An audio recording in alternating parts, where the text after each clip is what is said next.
Hi everybody, I'm Bree the Plant Lady checking in with part 2 of my late September weekly garden tour. I'm standing here at the most fragrant plant in my garden, Osmanthus fragrans variety Aurantiacus. And I just wish that smell-o-vision existed because it truly is the most wonderful scent. I also want to thank everybody again for coming out and making the Fall Open Garden so special, such a success. All the vendors were absolutely thrilled to see everybody, and well, if you came, I certainly hope that you enjoyed all the different things that everybody had to offer. I certainly got a lot of holiday gifts taken care of as a result of all of the awesome people. But without further ado, let me go ahead and turn this camera around and show you what's growing here in my Fuquay Verena gardens at the end of September. Well, the fence line is looking good. Nice and lush. We've got the Cushaw squash here that's starting to really take on and grow out quite quickly. More castor beans. You can see very happy, healthy sesame. So lots and lots of sesame pods coming. I've still got my two little watermelons. I don't think they're gonna get much bigger, but I don't think they're ripe yet either, so I'm just leaving them alone. It's kind of exciting. And the trench has been an ongoing saga because we've had so much rain that even though it's totally filled in with soil, it's like the consistency of Play-Doh. So to prevent anybody from potentially sinking into quicksand and hurting themselves, we kind of did this, and I have to say I kind of really like it. So I was gonna move it today, but I have a couple more garden tours this week, so I thought I would just leave this staged. It's sort of a nice spot for people to sit and enjoy the garden. I have to show you the turmeric flower because it just continues to be absolutely amazing. Oh my gosh.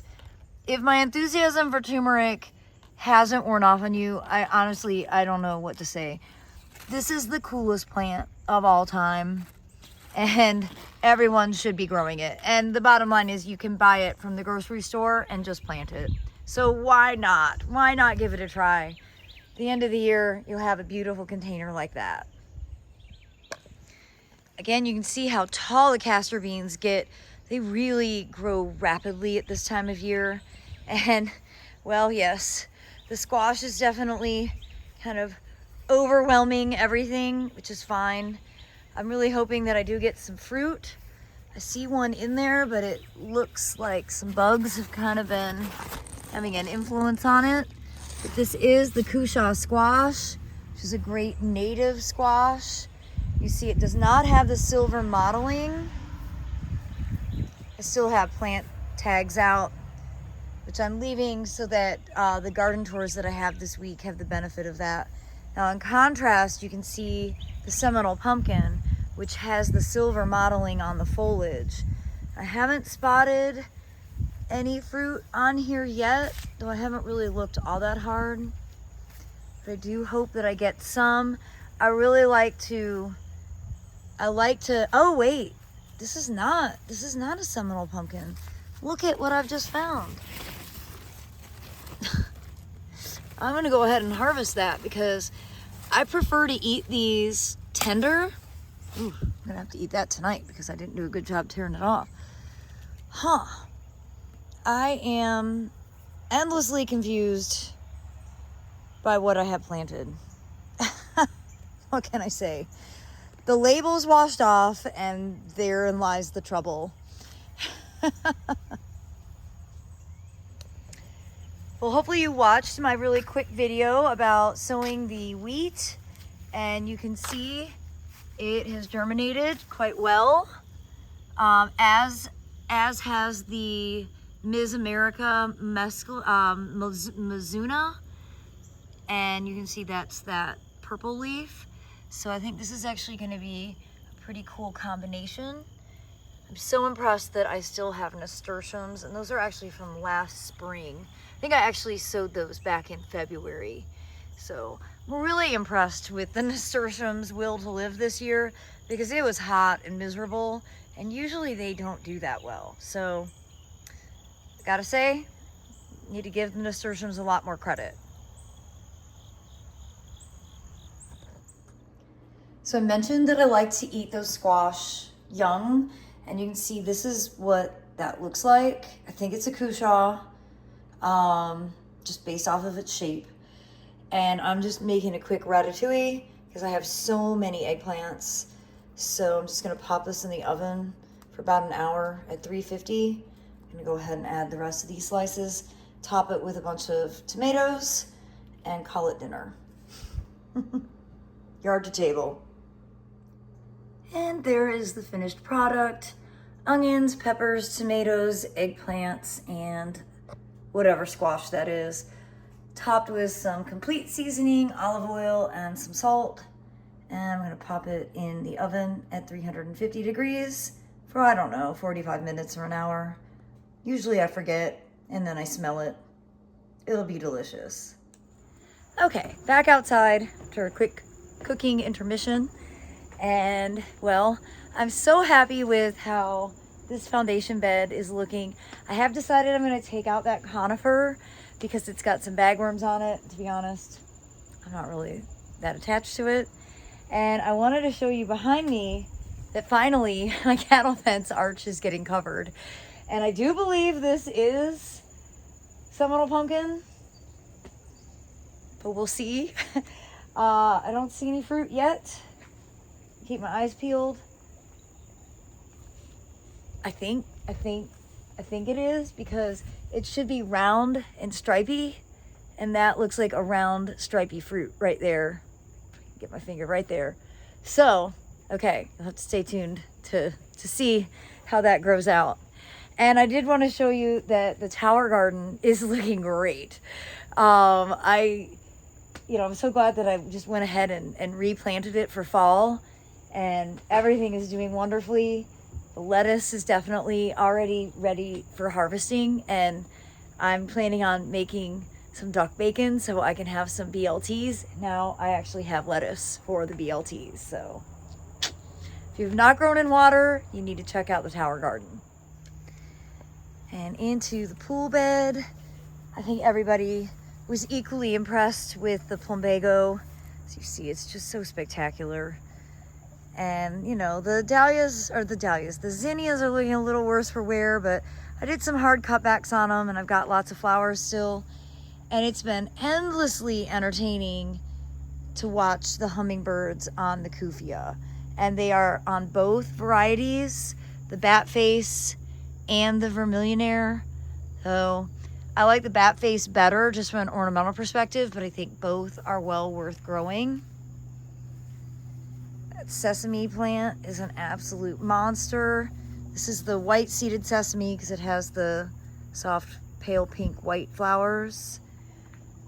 And same thing with this border over here. It's kind of big and floppy, doing everything it was supposed to do.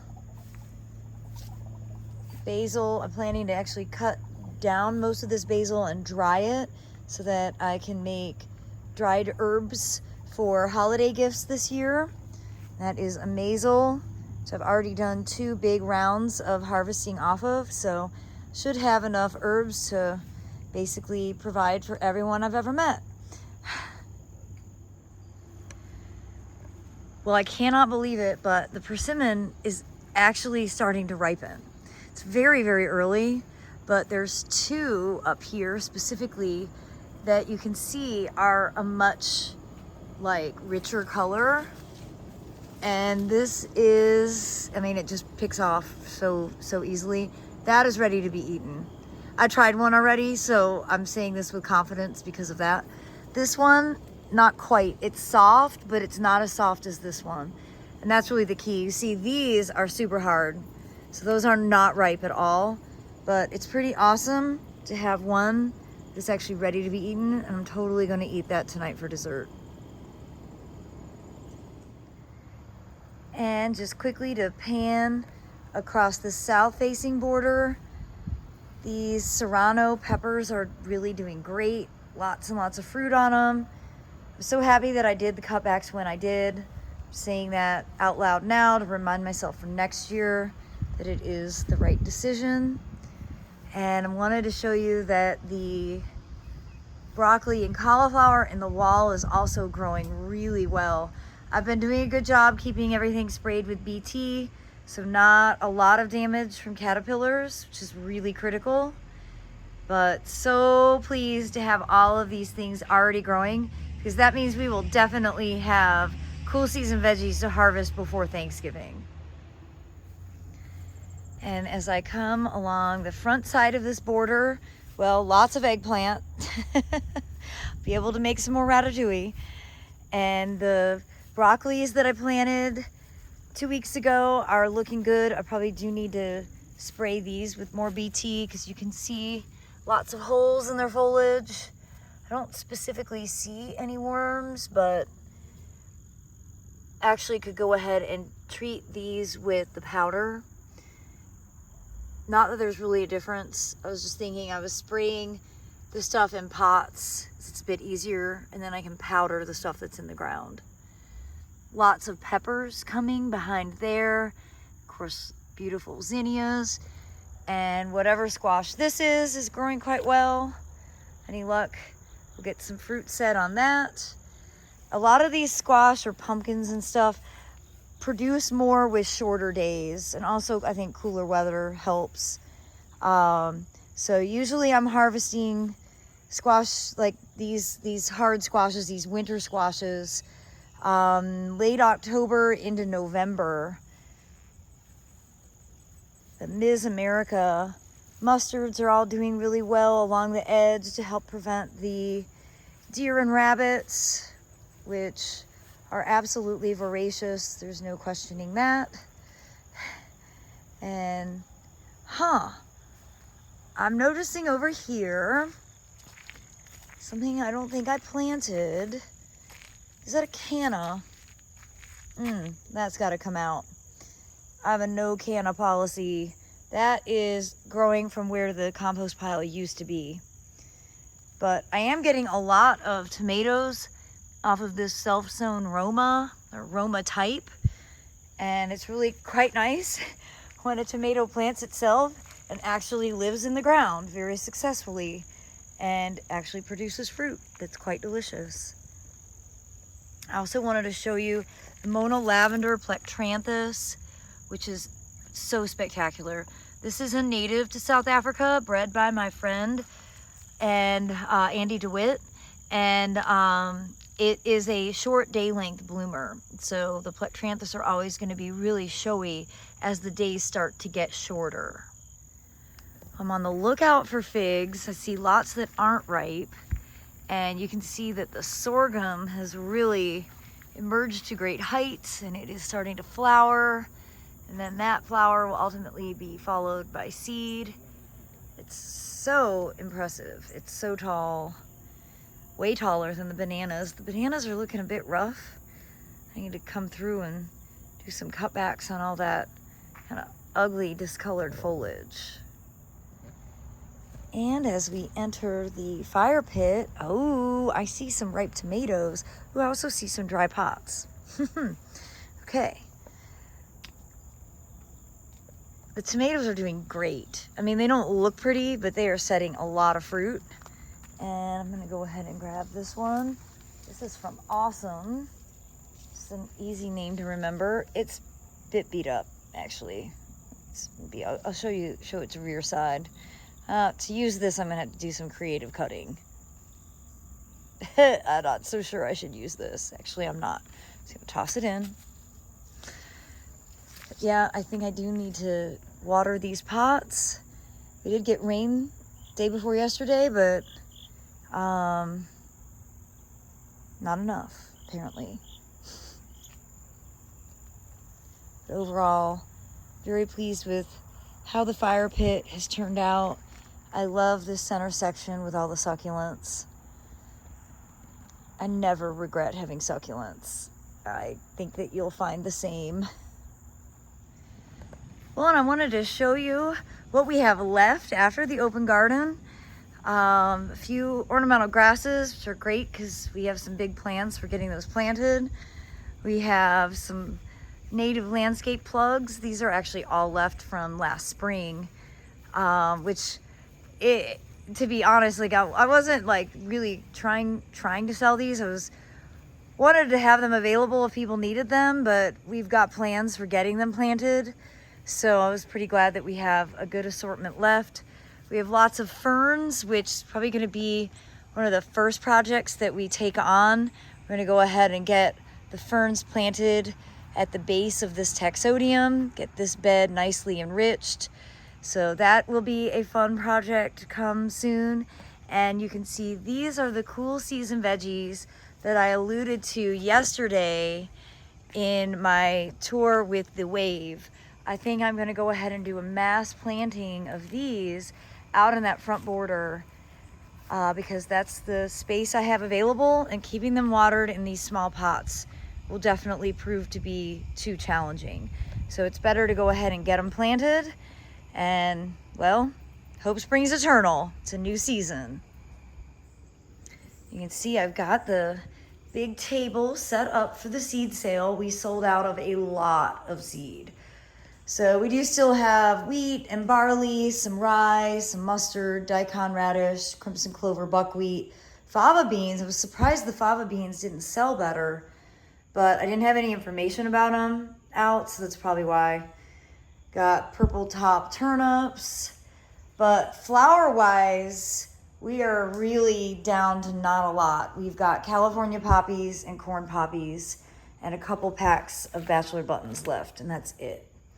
So we sold out of Nigella, red seed poppies, larkspur, carrots, actually a whole lot of stuff we sold out of.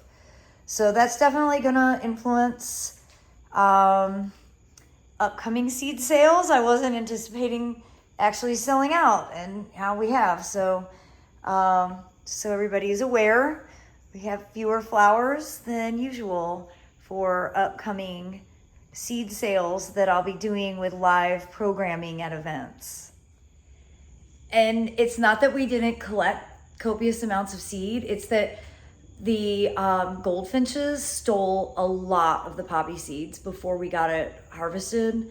So we just didn't have as much as we've had in past years, not because we didn't have good seed set, just because I've created a flourishing ecosystem where goldfinches have an endless buffet, and they were faster than me. And so that's just the reality of being a seed collector. I'm gonna try and actually locate some larkspur and other seed from maybe some wholesale suppliers and see if I can't get some packaged, but just want to set everybody's expectations appropriately. These are seeds that we collect and grow from the garden, and it's not an exponential resource. The reason that we sell seeds very strategically in different seasons is because these were collected in June. They've already been pre-stratified. They've been refrigerated all summer, and now they're packaged, and it's not even really time to get them sown. Really, I think December to February for the Southeast is the right timing. But I don't sell summer seeds now in fall because you would have to wait and keep them all the way until May. And that seems unnecessary, and it's safer for me to keep the seeds where I have ample refrigeration. But I always get a ton of questions about that, and just want to remind people, like, we're not really a seed company. We're just a garden that produces a lot of seed. And in recent years, especially because I was home because of the pandemic, I started gathering copious amounts and packaging it. And I'm super happy that people like the seeds. I know they grow very well. They're the seeds that I grow from, so I feel very confident when I sell them. But it isn't like it's not an exponential resource. So just recognize when we run out, we literally have run out. There isn't like a backup refrigerator load of them. Well, as always, thanks so much for watching, and I look forward to sharing more updates with you. Seems that every time I walk out of the house, I end up with handfuls of produce. So I'm gonna run these inside, go check on my ratatouille, and I look forward to sharing more updates with all of you in the coming days.